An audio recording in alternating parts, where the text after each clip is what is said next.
ॐ अज्ञानतिमिरान्धस्य ज्ञानाञ्जनशलाकया चक्षुरुन्मिलितं येन तस्मै श्रीगुरुवे नमः। वाञ्छाकल्पतरुभ्यश्च कृपासिन्धुभ्यैव च पतितानां पावनेभ्यो वैष्णवेभ्यो नमो नमः। श्री कृष्ण चैतन्य प्रभो नित्यानंद श्री अद्वैत गदाधर शिवसदि गौर भक्त वृंद। हरे कृष्णा कृष्ण कृष्ण हरे हरे, हरे राम राम राम हरे हरे। हरे कृष्णा। पूर्व प्रसंग में हमने बात की थी कि श्रीमद् गीता का वैदिक साहित्य में क्या स्थान है। उसमें बताया था कि 3 प्रकार की जो ग्रंथ होते हैं, एक श्रुति होती हैं जिसमें वेद शास्त्र उपनिषद श्रुतियों में आते हैं। फिर स्मृति ग्रंथ जो स्मृति के आधार पर लिखे गए हैं अलग अलग ऋषियों के द्वारा, तो स्मृति शास्त्र के अंदर आता है मनुस्मृति, और श्रीमद् भगवद गीता भी स्मृति शास्त्र में ही आती है। लेकिन श्रीमद् भगवद गीता स्मृति शास्त्र में आने पर भी जो है सारे उपनिषदों का सार कही गई है, सर्व वेदों का सार संग्रह है ये इसी श्रीमद् भगवद गीता में। और इसको अगर हम थोड़ा सा भी अभ्यास करते हैं, थोड़ा सा भी, तो इसको आराम से समझा जा सकता है। और इसका विषय बहुत गंभीर है, इसीलिए इसको बार बार अभ्यास करने की आवश्यकता पड़ती है। और जैसे जैसे हम नया इसको अभ्यास करते हैं, इसका अध्ययन करते हैं, तो नए नए भावों का हमारे अंदर उदय होता रहता है। इस प्रकार से जो श्रीमद् भागवत गीता है ये बड़ा ही रहस्यमय ग्रंथ बताया गया है क्योंकि इसमें एक एक शब्द की बहुत बहुत उपयोगिता है। कोई भी शब्द व्यर्थ नहीं है क्योंकि भगवान की वाणी है, साक्षात भगवान की वाणी है। फिर एक दूसरी बात थी कि जो श्रीमद् भगवत गीता है और श्रीमद् भागवत है, तो कुछ लोग इसके अंदर दोनों में कंफ्यूज करते हैं। तो इसके लिए हम लोगों को जानना चाहिए कि श्रीमद् भागवत जो है वो क्या है। उसमें 12 स्कंद हैं और उसमें 18,000 श्लोक हैं, और वो कही गई है सुखदेव जी के द्वारा, और उसके श्रोता हैं परीक्षित जी।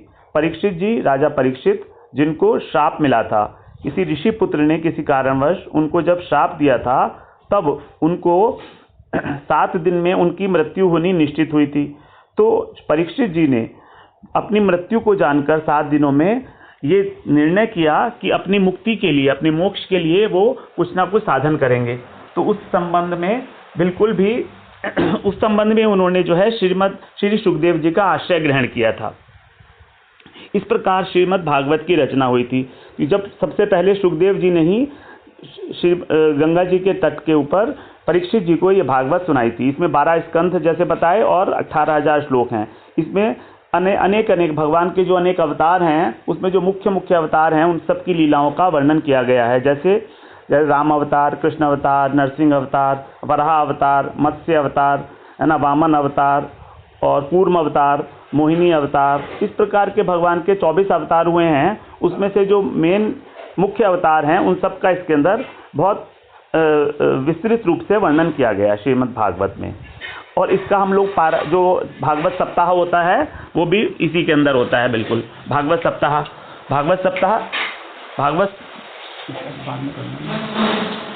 सप्ताह जो होता है वो श्रीमद् भागवत का होता है, 7 दिन का पारायण, जिसके अंदर पारायण किया जाता है। अब श्रीमद् भगवत गीता जो है वो क्या है, वो युद्ध के मैदान में कुरुक्षेत्र के अंदर भगवान कृष्ण ने अर्जुन जी को सुनाई थी, है ना। और इसके अंदर क्या है, 700 श्लोक हैं टोटल और 18 अध्याय हैं। उस 700 श्लोक में से अधिकतर श्लोक जो हैं अधिकांश रूप में भगवान के द्वारा ही कहे गए हैं।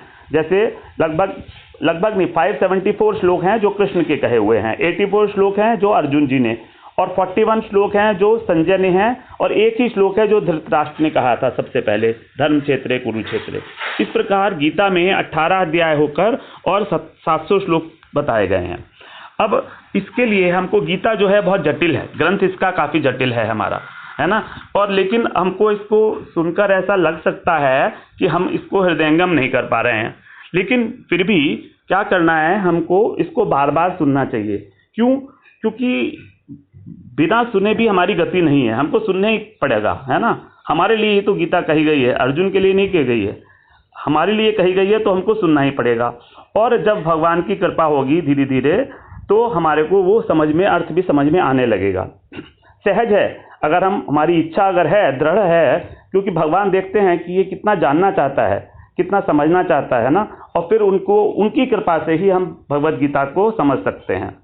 अब किसी भी चीज़ में रुचि, किसी वस्तु में अगर हमें रुचि जागृत करनी है, तो पहले हमें उसकी महिमा को जान लेना चाहिए कि उसका फल क्या होगा, हम उसको क्यों सुने, क्या कारण है, क्यों हम अपना दिन का कुछ भी समय जो है वो गीता के श्रवण के ऊपर या अध्ययन के ऊपर लगाएं। तो इसमें गीता की महिमा है, श्री गीता जी की जो महिमा है, वो वेद व्यास जी ने, है ना, महाभारत में ही जब गीता का पूरा उसमें दे दिया गया, वर्णन कर दिया, उसके बाद महाभारत में ही जो है उन्होंने एक स्वयं गीता की महिमा गाई है वेद व्यास जी ने महाभारत के अंदर। तो वही गीता की महिमा है, वो 7 श्लोकों में है। तो एक बार मैं उसको पढ़ता हूँ, फिर उसका थोड़ा सा अर्थ समझते हैं। गीता शास्त्रम इदं पुण्यम यह पठेत प्रयतः पुमान् विष्णु पदम अवाप्नोति भय शोकादिवर्जितः। गीताध्ययनशीलस्य प्राणायाम परस्य च नैव सन्ति हि पापानि पूर्वजन्म कृतानि च। मलनिर्मोचनं पुंसां जलस्नानं दिने दिने सकृतगीतां भसी स्नानं संसारमलनाशनं। गीता सुगीता कर्तव्या किमन्यै शास्त्रविस्तरै या स्वयं पद्मनाभस्य मुखपद्मात् विनिसृतः। भारतामृत सर्वस्वं विष्णुवक्त्रात् विनिसृतं। गीता गंगोदकं पीत्वा पुनर्जन्म न विद्यते। सर्वोपनिषदो गावो दोग्धा गोपालनंदन। पार्थो वत्स सुधीर्भोक्ता दुग्धं गीतामृतं महत्। एकं शास्त्रं देवकी पुत्र गीतम् एको देवो देवकी पुत्र एव। एको मंत्रस्य नामानि यानि कर्माप्येकं तस्य देवस्य सेवा।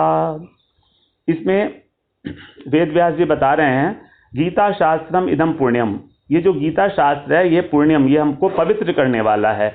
किसके लिए? यह पठेत प्रयतः पुमान, जो प्रयत्न पूर्वक इसका पठन करता है ना। विष्णु पदम अवाप्नोति, विष्णु के पद को, साक्षात भगवान के परम पद को, भगवान के चरण कमलों को प्राप्त करता है, और उससे इसके क्या होते हैं, भय और शोक जो हैं वो शमन हो जाते हैं।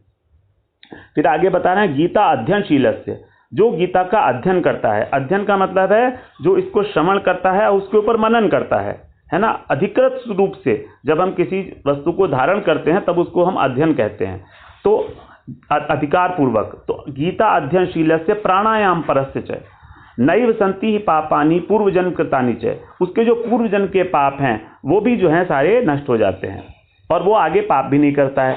फिर मल निर्मोचनम पुंसाम, जो मनुष्य हैं, जो सुबह को हम लोग स्नान करते हैं प्रातःकाल जल से, रोज क्यों करते हैं? क्योंकि हमारा शरीर उससे साफ हो जाए, हमारा मल जो है निर्मोचन हो जाए। उसी प्रकार अगर हम एक बार भी गीता जी में स्नान करते हैं तो हमारा संसार रूपी मल, जो हमारा अशुभ संसार रूपी मल है, हमारी क्या है, कामनाएं, वासनाएं और जो कर्मों का बंधन है, इसका नाश हो जाता है। फिर आगे बता रहे हैं, गीता सुगीता कर्तव्या, कि गीता ही एकमात्र कर्तव्य है, गीता ही गायन करने योग्य है। सुगीता माने गायन करने योग्य है, और गीता जी को भली भांति उनको पढ़कर और उनका अर्थ और उनको भाव सहित उसको अंतःकरण में धारण कर लेना ही हमारा एकमात्र कर्तव्य बनता है। फिर क्या बता रहे हैं, किम अन्य, फिर अन्य किसी शास्त्र की क्या आवश्यकता है? अन्य किसी शास्त्र का कोई प्रयोजन नहीं है। क्यों? क्योंकि या स्वयं पद्मनाभस्य, क्योंकि ये जो गीता है ये पद्मनाभ भगवान जो हैं स्वयं भगवान के मुख से निकली हुई है। मुख पद्मात, मुख कमल से विनिसृतः निकली हुई है। भारतामृत सर्वस्वम, भारतामृत क्या है? मतलब महाभारत। महाभारत का जो अमृत है वो, ये सारा का सारा जो अमृत रूपी गीता है ये विष्णु वक्त्रात् विनिश्चितम, विष्णु के मुख से निकली हुई है। और गीता गंगोदकम पीत्वा, तो ये जो गीता का जो गंगा जल रूपी अमृत है इसको पीकर क्या होगा? पुनर्जन्म न विद्यते, हमारा पुनर्जन्म भी नहीं होगा। फिर आगे है सर्वोपनिषदो गावो गीता, सर्वोपनिषदो गावो दोग्धा गोपाल नंदन है। गोपाल नंदन कौन? कृष्ण। तो कृष्ण ने जब सब उपनिषदों को, जो गाय रूपी उपनिषद थी उन सबको जब को दुहा, तो उसमें से जो अमृत निकला, जो उसमें से दूध निकला, वो दूध रूपी गीता जो है उसका पान कर रहे हैं कौन? जो अर्जुन है। अर्जुन को बछड़े की तरह से बताया है कि अर्जुन रूपी बछड़ा उसका पान करता है, जो भगवान ने सब उपनिषदों को दूहने के बाद उसको गीता रूपी अमृत, गीता रूपी दुग्ध जो निकला उसका पान कराया। फिर आगे लास्ट में बता रहे हैं एकम शास्त्रम देवकी पुत्र गीतम। देवकी पुत्र गीत कौन सा है? कृष्ण का गीत कौन सा है? यही गीता। तो यही एक शास्त्र है और यही एक देवता है, यानी कृष्ण ही एक देवता है। एको मंत्र से नामानीय, उन्हीं का नाम जो है एकमात्र हमारा मंत्र है, महामंत्र है ना। हरे कृष्णा कृष्ण कृष्ण हरे हरे, हरे राम राम राम हरे हरे, यही हमारा एकमात्र मंत्र है। और कर्माप्य एकम तस्य देवस्य सेवा, और हमारा कर्म भी एक ही है, क्या है? उनकी सेवा, कृष्ण की जो सेवा है यानी कृष्ण की भक्ति, वही हमारा एकमात्र कर्तव्य है। इस प्रकार हम देख रहे हैं कि गीता का अद्भुत महात्म्य बताया गया है, अद्भुत महिमा है। और सभी जगह पर सारे ही हम देख रहे हैं कि जितने भी अलग अलग भाषाओं में गीता का अनुवाद हो चुका है। भगवत गीता भगवत गीता एक ऐसा ग्रंथ है जिसमें मनुष्य मात्र का अधिकार है। इसमें किसी तरीके का भी कोई वर्ण या कोई आश्रम, किसी प्रकार का भी कोई व्यवधान, कोई उसमें व्यवधान नहीं है। और सिर्फ क्या है? भगवान में हमारी श्रद्धा होनी चाहिए, क्योंकि भगवान ने 18वें अध्याय में भक्तों को स्वयं ही जो है इसका प्रचार करने की आज्ञा दी है। लेकिन ये कहा भी है साथ में कि जो मेरे भक्त हैं, जिनको मुझ में श्रद्धा है, उन्हीं को इस गीता का ज्ञान समझाना। और कुछ लोग मानते हैं कि जैसे गीता केवल सन्यासों के लिए है, इसलिए हमारे बच्चे अगर इसे पढ़ेंगे तो उनको सन्यास हो जाएगा। लेकिन ऐसा कुछ नहीं होगा। क्यों? क्योंकि गीता को कहाँ कहाँ कृष्ण ने बताया अर्जुन को। अर्जुन जो सन्यास लेने के चक्कर में थे, जो सब कुछ छोड़ने के लिए तैयार थे, भिक्षा के अन्न से निर्वाह करने के लिए, उनको गीता सुनाकर भगवान ने प्रवृत्त किया था इसी के अंदर। अब इसमें जो इसका संदेश है वो अल्टीमेटली एक ही संदेश है गीता का, शरणागति, पूर्ण शरणागति, जिसमें सब लोगों का अधिकार स्वयं सिद्ध है।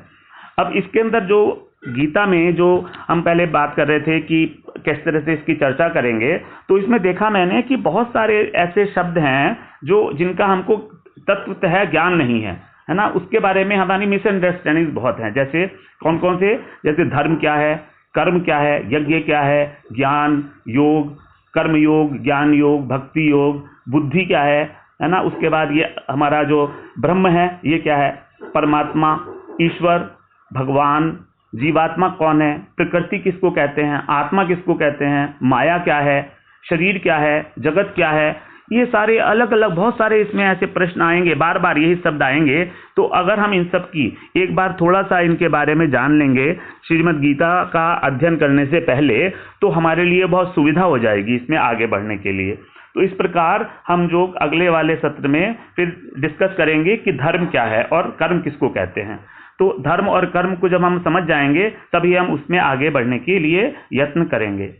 वांछा कल्पतरुभ्यश्च कृपा सिंधुभ्य एव च पतितानां पावनेभ्यो वैष्णवेभ्यो नमो नमः।